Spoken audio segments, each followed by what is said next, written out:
Alors, la page d'histoire de ce 20 août en 1998, le Comité international olympique annonce la création d'une agence antidopage. En 1975, lancement de la sonde spatiale américaine Viking 1 en direction de Mars pour la NASA depuis Cap Canaveral. Et en 1922, premiers Jeux olympiques féminins à Paris. Les anniversaires aujourd'hui, c'est la fête à Claude Steben. Je ne sais pas si vous vous souvenez de ça, l'émission Les Satellites Popettes, ça a tellement été populaire avec 2 morceaux de repos. Puis, il a 82 ans aujourd'hui. Et Aline Desjardins, qui a été à la barre de Radio-Canada pendant plusieurs années, qui a fait ses débuts à CKBM à Montmagny. Elle a 90 ans aujourd'hui. Et les disparus de ce 20 août en 2017 nous quittait Jerry Lewis à l'âge de 91 ans, humoriste et acteur américain qui a été longtemps aux côtés de Dean Martin. Jean-Marie Roy, des Industries Roy, originaire de Montmagny, décédé, il a décédé un 20 août à l'âge de 86 ans. Il est le père de l'ex-mairesse de Lévis, Danielle Roy-Marinelli. En 2006, nous quittait Claude Blanchard à l'âge de 74 ans, comédien et acteur québécois. On se souvient des talents de Claude Blanchard. Et en 1980, nous quittait Joe Dassin, trop jeune, à l'âge de 41 ans, chanteur et compositeur d'origine américaine de New York, spécialement. Alors, ça fait déjà plusieurs années que nous a quitté Joe Dassin, puis encore aujourd'hui, les Jardins du Luxembourg et toutes les chansons, ça ne va pas changer le monde. Il y a tellement de succès que Joe Dassin a popularisé. Il est vraiment décédé trop jeune, à l'âge de 41 ans. C'est un peu comme Elvis Presley, à l'âge de 42 ans. Voilà.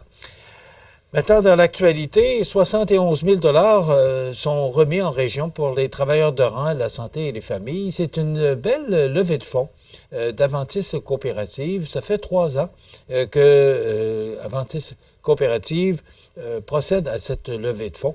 Donc, 71 000 remis en région, c'est quand même beaucoup d'argent.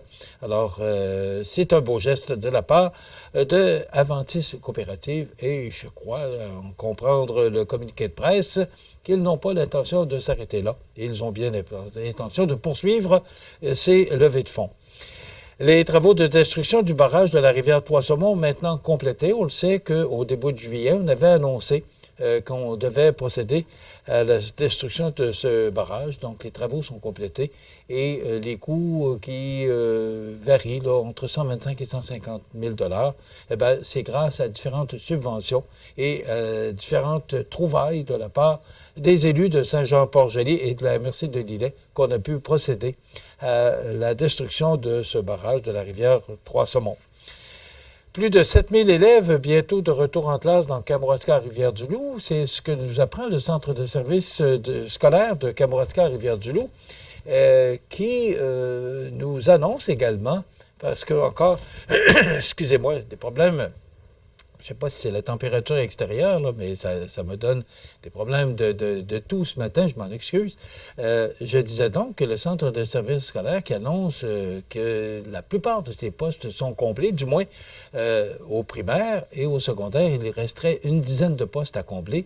Quand on regarde ce qui se passe actuellement au Québec, là, tout métier confondu, là, tout service là, qu'on offre à l'intérieur des écoles, là, que ce soit les employés de soutien, les enseignants et autres, bien, il manquait hier soir, à ce qu'on nous annonçait, tout près de 11 500, ou du moins qu'il y avait 11 500 postes à combler. C'est quand même beaucoup de postes, mais la pénurie de main-d'œuvre n'est pas que dans nos régions, n'est pas que dans nos secteurs, dans notre secteur manufacturier, c'est partout au Québec et même au Canada, là, partout tout le monde subit ce problème de main-d'œuvre. Donc, les centres de services scolaires, les écoles ne font pas exception. Donc, on travaille, et c'est ce qu'on nous dit d'ailleurs, qu'on travaille fort là-dessus, à trouver du monde pour combler les différents postes. Maintenant, dans l'actualité, entre autres dans le Journal de Québec, vous avez sûrement appris ce décès, ou ces 2 décès qui sont survenus à Beaumont en fin de semaine.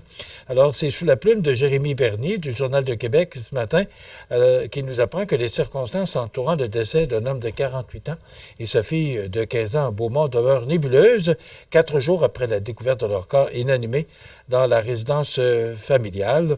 Donc, il s'agit, et toujours selon le journaliste, parce que la coroner a divulgué le nom des victimes.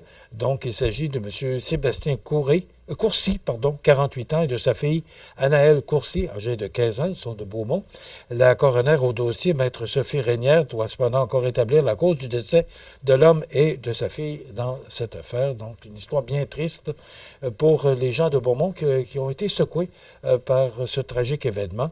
Et toujours sous la plume de Jérémy Bernier, il nous apprenait que la mère de famille qui a découvert les corps inanimés de son conjoint et de sa fille en fin de journée jeudi a dû être hospitalisée de façon préventive après avoir contacté les autorités. Elle était de retour dans sa demeure hier. Également dans l'actualité, Couche-Tard qui veut devenir le numéro mondial des dépanneurs. Écoutez, il y a de quoi être fier de ce beau fleuron québécois qui veut se porter acquéreur des magasins 7-Eleven, le japonais. Ce serait la plus grande acquisition étrangère d'une entreprise japonaise. Donc, ça pourrait se faire, du moins, il y aurait, je le dis au conditionnel, une offre qui aurait été faite par Couche-Tard. Donc, c'est une histoire à suivre, mais c'est un beau fleuron québécois que cette entreprise. Le nombre de magasins de Couche-Tard dans le monde, c'est 16 700 entreprises dans 31 pays. Le nombre de magasins que possède Seven & I dans le monde, 85 000 dans 19 pays. La valeur boursière de Couche-Tard, c'est 80 milliards de dollars canadiens. La valeur boursière de Seven & I, 42 milliards.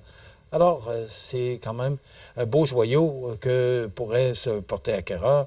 Couche-Tard, on va sûrement entendre parler de ça au cours des prochains jours. Et on nous apprend en terminant que la pêche au saumon a connu sa pire saison depuis 10 ans. Ce qu'on nous dit, c'est qu'il fait trop chaud. L'été 2024 était oublié pour les amateurs de pêche au saumon. Ce qu'on nous apprend, c'est que les rivières sont basses et chaudes, donc c'est certain que ça impacte également l'achalandage, explique le gestionnaire de la base migratoire de la rivière à Mars au Saguenay, Samuel Boucher. C'est toujours dans le journal de Québec de ce matin.